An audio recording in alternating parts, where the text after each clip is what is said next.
Bueno, como cada lunes nosotros tratamos temas internacionales y hay uno que nos toca muy de cerca, tiene que ver con los mapuches, pero también toca muy de cerca al vecino país, al hermano Chile.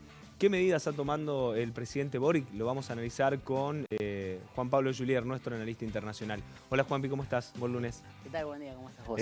Un tema que nos toca a los dos países, ¿no? Tanto Chile como Argentina. Sí, nosotros lo tenemos en un estado de mucho menos conflictividad que Sí. Chile, porque bueno, justamente la noticia es la vuelta a la militarización de la zona de la Araucanía por varios episodios de violencia, asaltos en rutas, otros similares que de alguna manera condujeron al gobierno de Boric a volver a decretar estado de sitio en esa zona, si bien acotado, quizás no con toda la fuerza que tenía antes, pero una medida que implica un paso hacia atrás para el gobierno actual, porque durante la campaña se manifestó en contra. ¿Cuál es el problema ahí? Es una cuestión que lo tienen varios problemas de la región, que lo hemos charlado, que es una especie de boleto cortito que tienen los gobiernos progresistas con respecto a la posibilidad que tienen de avanzar en agendas demasiado progresistas, valga la redundancia. Esto le está pasando a Boric desde que llegó, tiene también que ver por una cuestión de balance de fuerzas. Después de un balotaje uno no llega en un sistema presidencialista con el mayor poder que puede llegar a un gobierno y obviamente te obliga a negociar. Pero además también tiene que ver con una cuestión de Chile que es que el conflicto que hubo social en 2019 se estiró, temporalmente hablando, ¿no? En una serie de tiempo que a la población se le hizo demasiado extensa. Entonces, un poco en ese contexto surge quien fue el rival de Boric, Katz, de la extrema derecha, planteando un volver a un orden que quizás no era el orden que quería la sociedad chilena, de hecho no lo era porque en el voto claramente expresó lo contrario, pero es un tipo de orden y me parece que el reclamo por que este tipo de cuestiones respecto a las manifestaciones sociales no deriven en violencia, claro, es algo que se está reforzando mucho en la sociedad chilena y es algo que el mismo gobierno percibe que tiene que de alguna manera solucionar.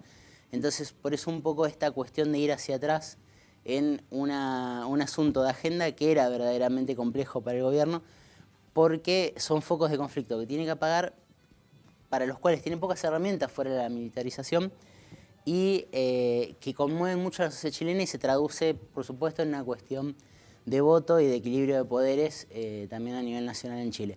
Que hay que recordar que no es un país federal como Argentina, estas cuestiones en Chile se definen todas en Santiago. No hay gobiernos provinciales que puedan por ahí hacer una especie de mando medio que evite que este tipo de conflictos llegue a presidencia, no. Es inevitable que, que haya una intervención del gobierno nacional y bueno, y que de alguna manera se tenga que hacer cargo de estos episodios.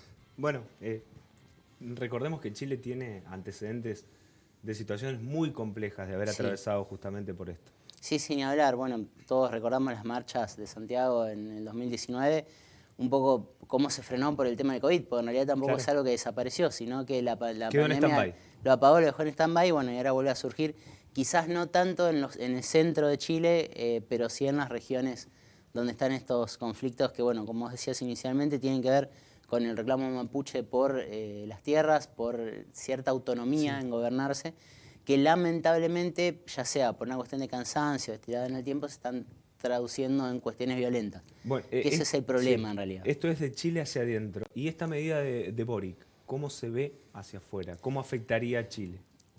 Un poco como lo estábamos diciendo al principio, o sea, tiene que ver con esta cuestión de los gobiernos progresistas que llegan con este poder cortito, o sea, con esta agenda chica de cambios, de reformas que expresan, como decía yo, un cierto fracaso quizás de lo que fue el giro a la derecha en Latinoamérica del quinquenio pasado, del lustro, perdón, pasado, y un poco tratar de avanzar en algunas cuestiones, sobre todo de bienestar social, que es donde se nota la conflictividad, ya sea, más allá de que esto es específicamente en la comunidad mapuche, es un problema de Latinoamérica en general, la caída de la calidad de vida de las personas. Entonces este es el principal, digamos, fósforo que enciende todo.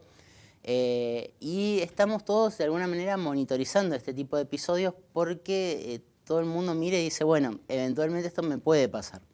Así que veamos y tomemos nota de cómo se resuelve en otros países para un poco esperar a ver qué me pasa a mí y segundo, qué tipo de receta uno uno puede aplicar. Pero verdaderamente son conflictos muy complejos. Todos los conflictos tienen que ver con... Todos los de América Latina. Sí, pero aparte, en particular los que tienen que ver con la autodeterminación de alguna parte de la sociedad que no se percibe parte de tu Estado, es algo que es complejísimo, no solamente acá, sino lo hemos visto, por ejemplo, en España en su momento, con los separatistas de ETA, con Irlanda, en el Reino Unido. O sea, hay un montón de este tipo de focos en otros países y son complejos, son difíciles de resolver verdaderamente. Juanpi, muchísimas gracias. Gracias a vos. Nos encontramos la semana que viene. Hasta el lunes.